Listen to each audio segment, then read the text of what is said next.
Hi everyone, thanks for tuning into the Universal Design Project.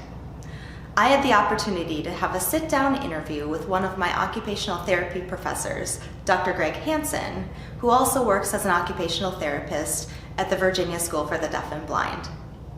A couple summers ago, I was able to observe Dr. Hansen and was amazed by how much I learned regarding the way occupational therapists work with individuals with hearing and visual impairments.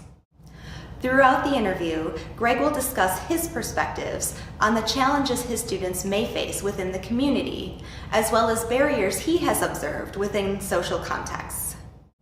While Greg does not personally have a visual or hearing impairment, his perspective offers insight into some of the ways in which an occupational therapist can provide skills for independence, as well as how communities can be more welcoming to individuals with such impairments. Thanks for listening to Greg's perspective. So I'm Greg Hansen. I'm an occupational therapist. I currently work for the Murphy-Deming College of Health Sciences. I'm a professor of occupational therapy there. I work and live in Fishersville, Virginia, and have primarily a pediatric background, at least since '99. Okay. Been primarily working with kids. Okay. So in addition to teaching at Murphy-Deming, I continue to practice about a day a week, probably less than that actually, at the Virginia School for the Deaf and Blind. And prior to joining the faculty at Murphy-Deming, I had been at VSDB since 2008. Okay. So you've had quite a bit of experience working with the children there. Yes. Okay. Yes. Cool. It's been a great experience. Tell me some basic details about the disabilities you see working with the kids at VSDB. Yeah. So to be enrolled as a student at VSDB, the child has to either have a visual impairment or a hearing impairment or deafness, hard of hearing, or some combination of the two. Okay. But in addition, many of the students have other disabilities. Could range from a learning disability to autism to an intellectual disability to cerebral palsy, and really any combination of those disabilities with a hearing impairment or deafness and a visual impairment. Okay.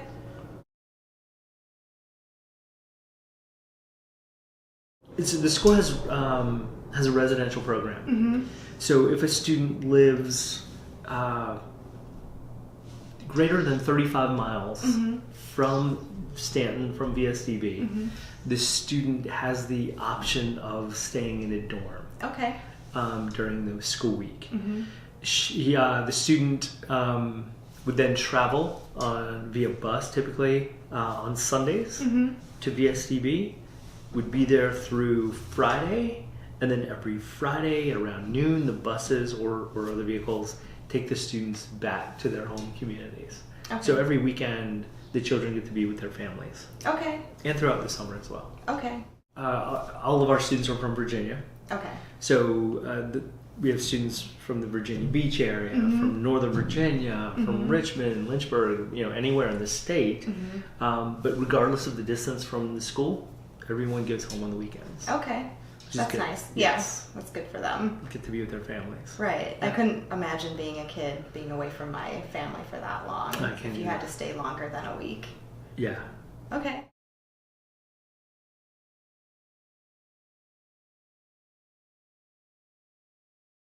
One thing I think is important, so I'm going to talk about the two populations separately. Okay. I think kids who are visually impaired, we'll start with them.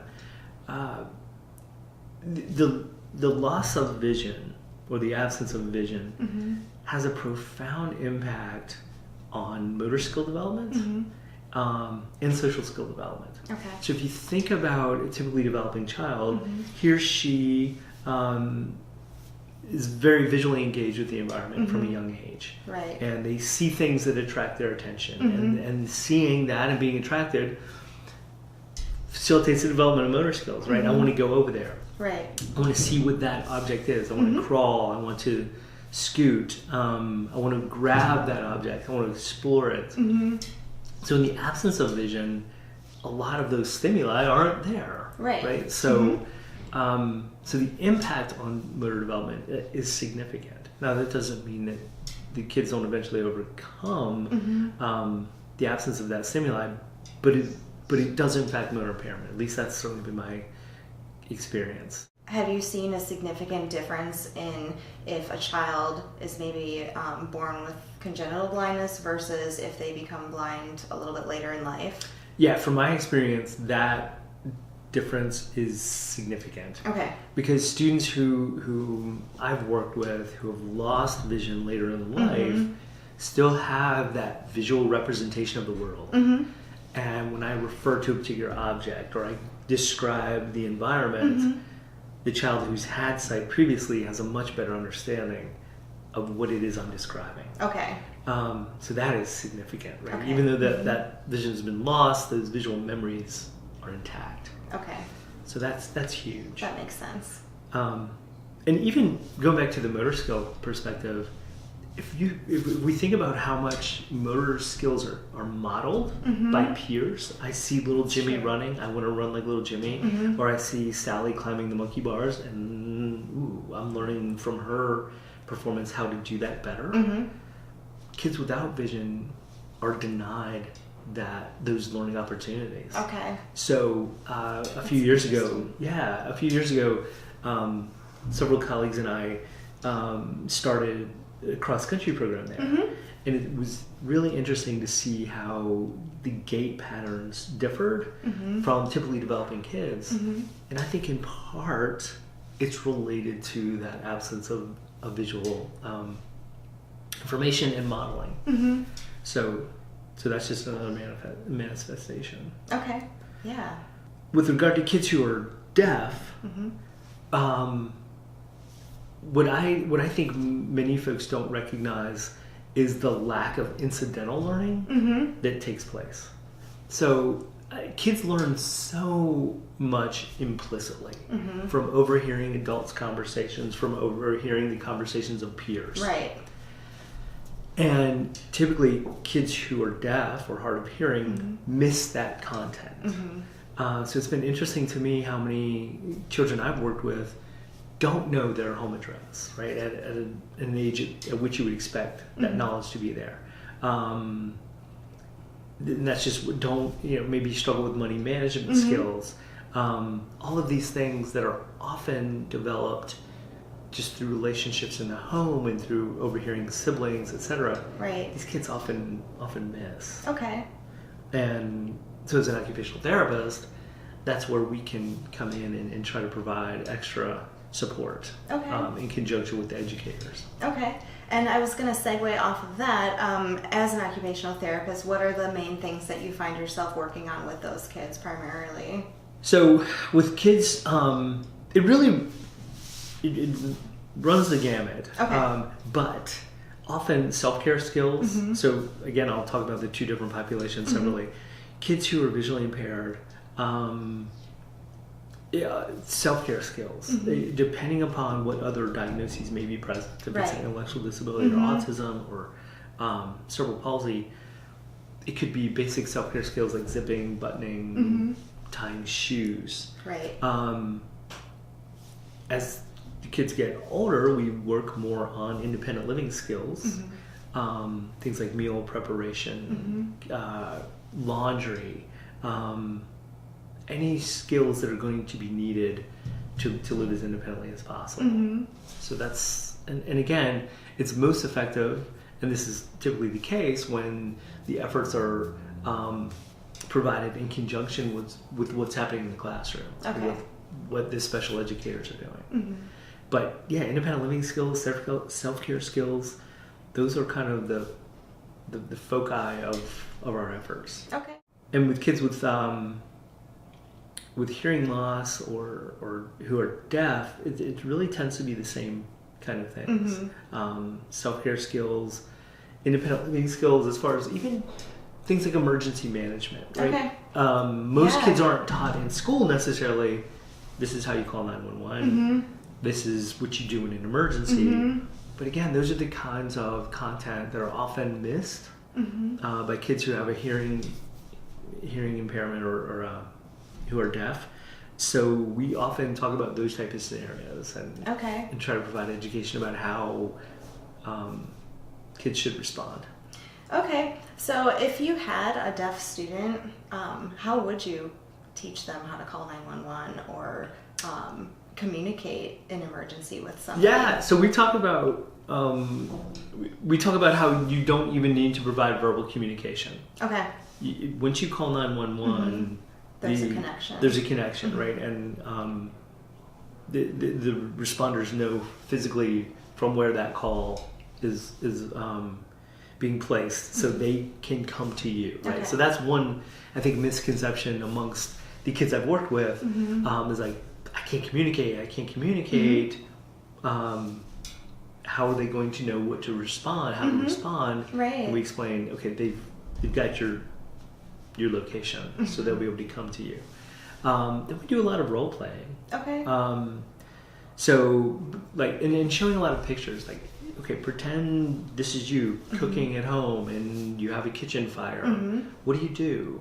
How do you respond? And initially, kids might say, I don't know, right? And then we just talk it through. Okay. And depending on the size of the fire and all those different scenarios, we talk about the best course of action. So fire is one. If a friend gets hurt, if a friend is cut and bleeding, or if you are cut and bleeding, how do you respond?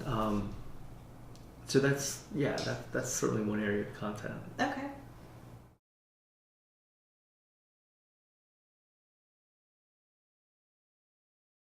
So as far as home modifications, I really don't. I know with students who are deaf, they often have vibrating alarms, right, rather than auditory. But that's the biggest one that I can think of. And then kids who are visually impaired,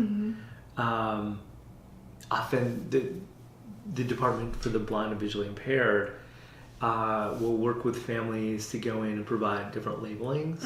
So Braille labels on cabinets and drawers and that type of stuff to help, and stoves, right, and microwaves, right, so that the kids learn how to heat something up for 1 minute and 30 seconds, right? Where's the 1 to 3? Because if you think about most touchpads now, it's a completely smooth surface. Right. So, which is great for us, perhaps, and it feels very sleek. It's easy to clean. Right. But for an adult or a child who's depending on tactile information to identify the location of various buttons, it's a challenge. Okay. Having said that, though, I'm going a little tangent here. I've been amazed by the proficiency, the amount of proficiency that's developed in kids who are blind and using cell phones. It's fascinating. I worked with a student once who was able to play video games on his phone, right? Wow. With like video game, like a literal video game. Okay. Like wrestling. Wow. I know. I didn't understand it. The other interesting thing is I've seen a lot of kids put the auditory feedback setting on its fastest speed. Right? So it literally sounds like the chipmunks. Right. But it just enables them to get through everything so much quicker. Really? And they are listening for particular keywords or whatever sounds and boom. But it's literally the fastest setting. Wow. It's crazy. That's cool. But in a good way. Right. Yeah. So when you're working with your students as an occupational therapist, do you more so focus on teaching them adapt to a sighted world, just because that's going to be something that they're going to have to, participate in all around in the community and everything like that? Or are there special modifications that you would recommend? Yeah, so let's take the example of a student with a visual impairment. And let's think about one of the kitchens at this school that we would use to practice different meal preparation skills. We do make accommodations as far as labeling cabinets and labeling drawers, so where the plates are and the bowls or whatever. Right. But that's often the extent of the accommodation. And then it's a matter of the child, the student, becoming familiar with that particular kitchen. Okay. And where things are located. From what I've seen, there's just no substitute really for that consistency. By practicing in that environment, on a regular basis, the students get familiar with that environment. Okay. And they're just that much more efficient in finding things. Okay. So I think that is kind of speaks to this idea of the child adapting to the world at large. And by and large, I think with typically developing kids with visual impairments, that is what happens. At the same time, however, I think technological advancements are allowing visually impaired individuals with visual impairment to function much more easily. For example, there are apps on phones that can guide you places, right? GPS. There are apps on phones that can scan money. So now what feels like a $1 bill or a 20, I don't know. Right. The scanning lets you know.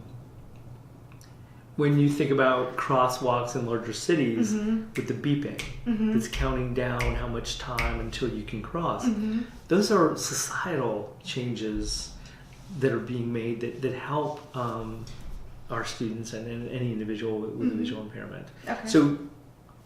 So although, yeah, I think by and large the expectation is that individuals with the visual impairments will learn to adapt to this sighted world. I think the sighted world is making accommodations to be more hospitable to folks with visual impairments at the same time. And like you said too, a lot of those features can help support everybody. I mean, if I want to find something that's around me, all I have to do is click on the app instead of struggle, to try to remember something. Or if I'm in an unfamiliar area, it just makes life so much easier and more efficient. So exactly. Yeah, I'm glad that people with visual impairments can use the same kinds of technologies that we can. Right. Yeah. Right. And even things like curb cutouts, which are Right. invaluable for individuals in wheelchairs. They're very helpful for kids who are using a white cane to navigate the community, right? You feel that smooth transition as the cane's being tapped left to right, and they guide you to the sidewalk. Right. Versus that abrupt curve, you're like, okay, I'm not in the right place, or something to that effect. Yeah. Yeah. Cool. So with regard to community mobility, community access, students with visual impairment receive services from orientation and mobility specialists. Can you tell us a little bit about what they do? I can. They're trained, educated in teaching how to use white canes, how to access the community, how to do street crossings. It's really impressive work, and they're so valuable and so knowledgeable about how the educational process unfolds with regard to community navigation. I'm in awe of their work. So those folks provide services with students with visual impairments, but they don't work with kids who don't have a visual impairment. Okay. So as an OT, I've been in that role when we've had students who have had challenges with community access. It's been a team approach, but occupational therapy in conjunction with special education has plotted out for different students ways in which he or they can access the community. For worksite, for example, one student, again, it was a team effort, but we pieced together an entire kind of process for him to travel from Stanton to Harrisonburg for a work study position. Wow. It involved walking to a particular place, then getting on a bus, then switching buses, and then traveling to Harrisonburg and kind of reversing the entire process. Wow. So I did have some training for that. It was provided by Easter Seals. Okay, I've heard of them. Yeah, and it's called travel training. Okay. And it's basically how to teach individuals with disabilities how to access the community. In a town like Stanton, Virginia, that's a little less daunting than, say, New York City or Boston, right? Where you would be teaching someone how to access the subway or public bus system. In Stanton, the challenges, I think, are or the lack of those services sometimes, but the services that are there is probably a little easier to navigate. Okay.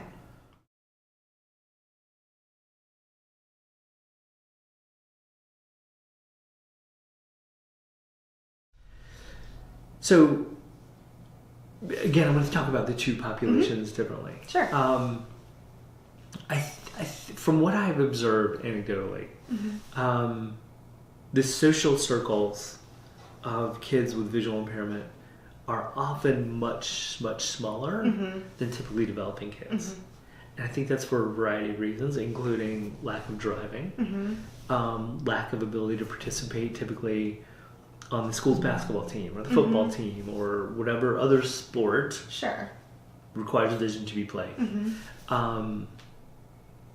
So I think that's certainly an area of concern, right? Social involvement amongst kids who have visual impairments. With the deaf population, I think the emergence of texting, right, and technology is tearing down barriers. Okay. Right? So now even if you're a 16-year-old, this is way hypothetical, but if you're a 16-year-old boy at a local high school and you see a 16-year-old girl at VSDB and you're interested in asking her for a date, in the past, right, the lack of knowledge of signing might have been a tremendous barrier, right? How are we going to communicate? Right. But now these kids can text, so that communication barrier is, I wouldn't say it's wiped out, but it's certainly not down. Right. So I feel that there seems to be more integration and that it's more easily accomplished, right, via texting. Okay. But I don't want to speak for the deaf community, so it would be interesting to hear a deaf person's perspective on that. Absolutely. See if he or she kind of agrees. Yeah.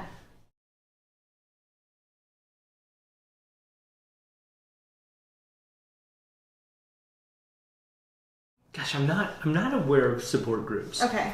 But I think that is an asset that VSDB provides. So rather than now I'm the only blind student in my school, right. Now all of a sudden I'm in a school in which there are half a dozen kids very similar to me. And we have similar experiences, and now we can share those experiences. Right. And there's a bond that develops. I think it's the same thing with kids who are deaf. Right now, maybe there were one or two deaf students in my school. I'm at VSDB. Oh my gosh! Okay, now there are 30 of us who are very similar. Right. And all of a sudden, my social circle has expanded. Okay. And my ability to communicate freely using ASL is now reaping all kinds of rewards, right? Because I've got all of these kids that I can interact with just as any other 14-year-old kid would interact. Right. So, although I'm not aware of support groups per se, I think that is an advantage that VSDB provides our students. Okay. Yeah, that's nice.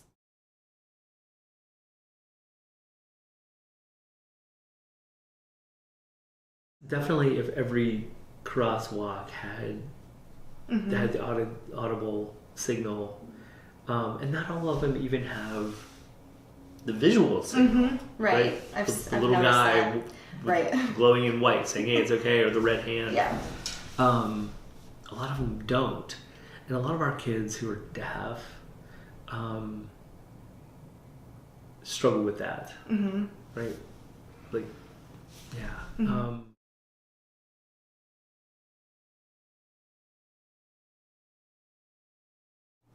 Gosh, I would first just advise somebody just to talk to the student, the kid, just as you would any other kid of that age. Right. Find out about them. What are their interests?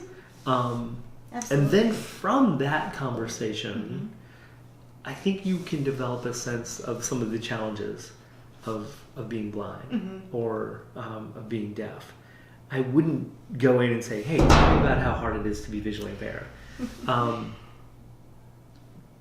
But find out just about that person, what his or her interests are. And then from that conversation, you'll get a sense of how similar and or different things might be from their perspective. So just treat them as normally as possible, it sounds like. That would be my advice. Yeah. Yeah, definitely.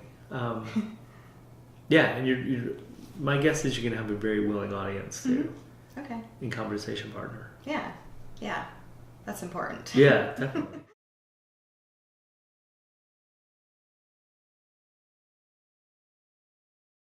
Okay, so from a business perspective, I guess with someone, if someone came into your place of business with a visual impairment, just be very hospitable toward that person. Greet that person. Try to provide a verbal description rather of the store's layout, of what some of your items are. Ask, how can I help you? Because if you think about the shopping experience of someone who's blind, it's going to be quite challenging. And that individual is most likely going to need considerable assistance. So be willing to provide that. Assist the person through the store, help the person understand what products you have. With regard to a person who would be deaf,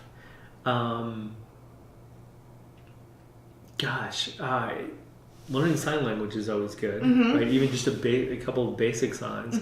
I think particularly in a small town like VSDB, or like Stanton rather, the home of VSDB, there's a significant deaf population. So knowing some basic like hello, how are you, type of signs sends a really positive message. And then beyond that, if communication becomes more complex, always offer to write things down or communicate in that way, gesturing. But I think symbolically, the effort in attempting to sign is a great approach. Okay. Yeah.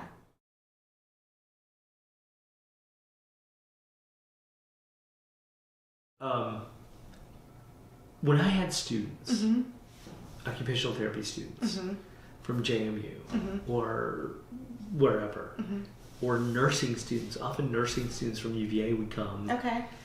Not to be with occupational therapy necessarily, but to understand what our, what are you going to call them now? What do we call that? It was called the infirmary. Student health, that's what we call it. Oh. But just to see how the nurses run student health, right? Okay. As far as the administration of medication and making sure our kids are okay, because we're a residential school. Right. It's pretty involved. So we'd have students come from UVA every week, and often the nurses would be like, hey, do you mind if they hang out with you to see what occupational therapy is about? Absolutely. Like, that's fine, sure. And often what happened, if I'm working with an adolescent visually impaired boy, he would become gaga. Because all of a sudden, I've got this small social circle, and I have two young ladies who just entered my world, which doesn't necessarily happen often. Right. And just some of the interactions just showed a lack of maturity and experience. Okay. And so from those observations, a colleague of mine who's a teacher and I started a social skills group where we would literally take these students through kind of dating behaviors. Like what's an appropriate thing to ask? Yeah. Or to talk about? I think that's important. For example, sometimes when students would come, our nursing students, OT students, whatever, our students might want to be Facebook friends within 30 seconds of talking to them. Right? Hey, can we be Facebook friends? Right. I just met you. I've never seen you before. I've never talked to you before my entire life. Let's be Facebook friends. And yeah, so that's the social piece. So we recognize that, like, guys, that's just not how social interactions work. So we started that group and we tried to address some of those things, and we would do role plays. And whenever possible, we would bring in somebody like the nursing students or an OT student to play the role of the young lady or whatever. Okay. And it was amazing the extent to which our students often challenged with just, how do I converse with someone in a way that doesn't make her or my communication partner feel awkward? So that was an interesting just kind of realization and recognition. That's really cool. Did you see pretty good outcomes from that? Did you see, like, over the course of time, the behaviors?